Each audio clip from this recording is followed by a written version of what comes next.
But it gets worse. It's more callous than that.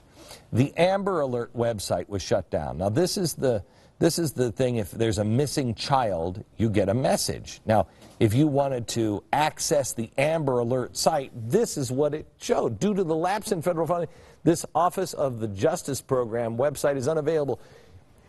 Excuse me, hang on just a second. You're trying to get me to believe that you don't have enough money to keep the Amber Alert website going, really.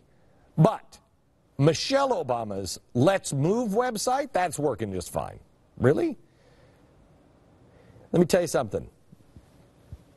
Understand this clearly. The administration wants you to believe that salad bars at school are more important than finding abducted children, because you shut this one down before Amber Alert.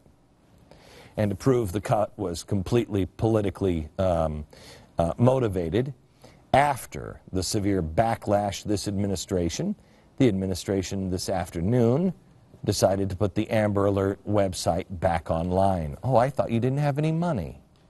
These guys are unbelievable. And why is this site still up? I mean, it doesn't work. No one is signing up. You should have heard Jack Lew yesterday on TV. I mean, he couldn't even say a number. Is it that it's so bad, or that you guys are so poorly run you don't know the number? I'm not here to talk about numbers. Nobody is signing up. This seems like a pretty painless cut. No, not this. This not only managed to survive, they sent in extra people to make it even better. But Amber Alert has to go down? Come on. By the way, Jon Stewart, you should be ashamed of yourself. I mean, this is comedy gold.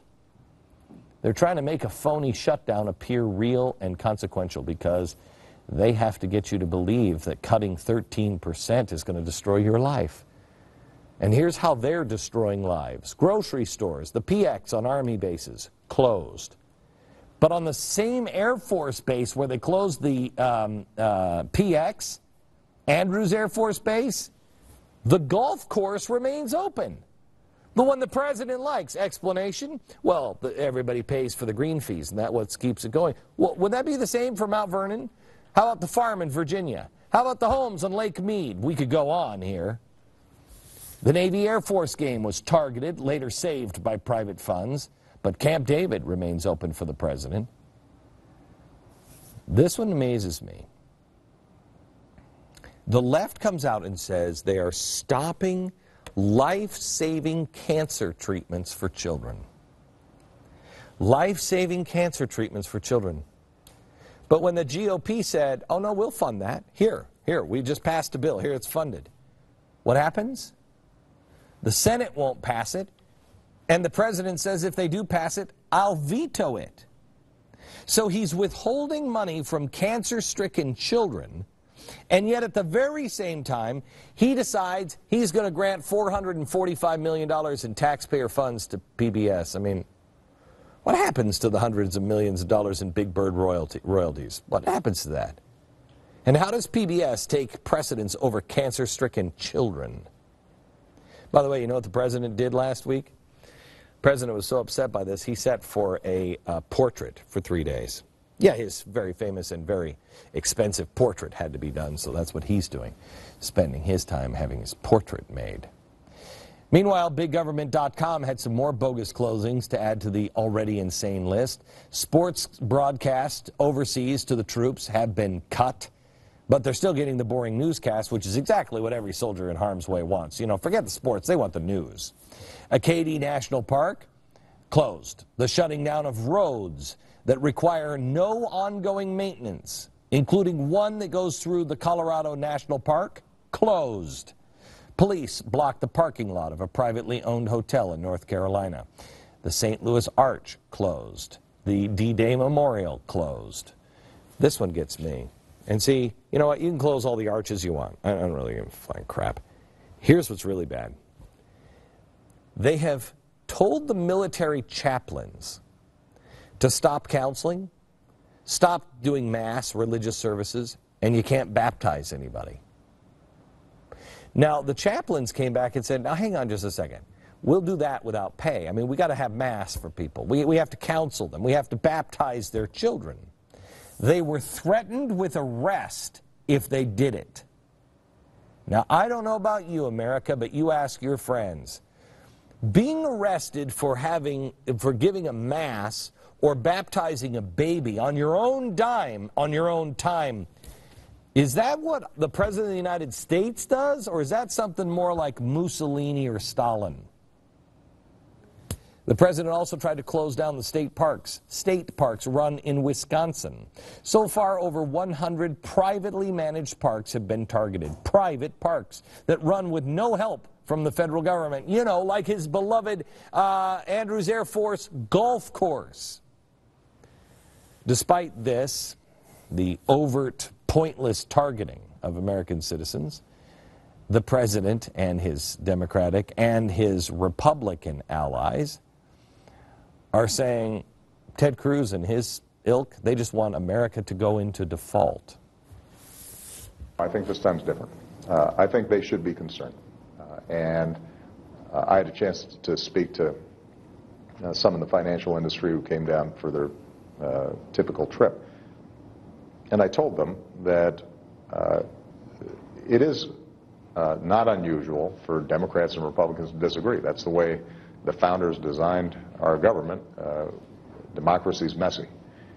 But when you have a situation in which a faction is willing, potentially, to default on U.S. government obligations, then we are in trouble. I want you to know that this president has a bully pulpit like no one else in the world. The President of the United States can say so much with just a few words. Just a look can change history. I cannot think of another time in American history, even during the Great Depression, when a president has used a threat to cause panic. I don't know of another president that tried to actually get the stock market to panic, where he has sown the seeds of panic. You hear what he said? That was an exclusive for CNBC. So he's talking directly to the financial market. Is there reason to worry? The answer is no. Not with this president. I mean, in 2008, when everything was falling apart, I know how bad it was. I was telling you, this is bad. The president was saying, no, it's not. No, everything's under control. We damn near collapsed the entire world. The president doesn't say things like that. This one does. This one tells the stock market in an exclusive interview for the stock market, you should worry, you should panic. Oh my gosh. The Treasury Secretary Jack Lew echoed the fear-mongering on Fox.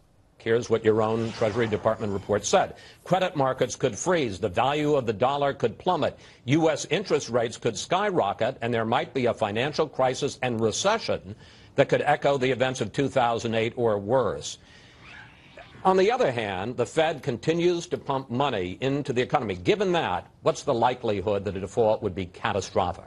Look, Chris, the good news is there's a majority in Congress that's ready to do the right thing, that's ready to vote to reopen the government, question, not a political and that's ready to avoid the kind of unthinkable problems that happen if the United States, for the first time since 1789, willfully defaults on the good full faith and credit of the United States. I don't think there are serious people who think that the consequence is minimal. The consequences are immediate and they're very bad. Congress needs to act. Okay. I asked you an economic question. Would it be catastrophic?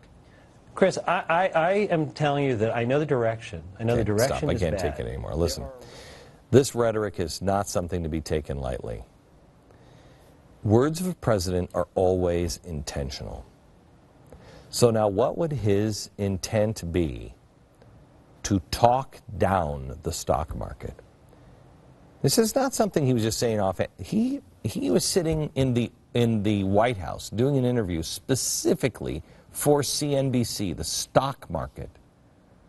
Well, why would you help the stock market tumble, interest rates balloon, the dollar be devalued? By the way, that's exactly what David Buckner told the audience last week. This is exactly what will happen, and it will kick off hyperinflation.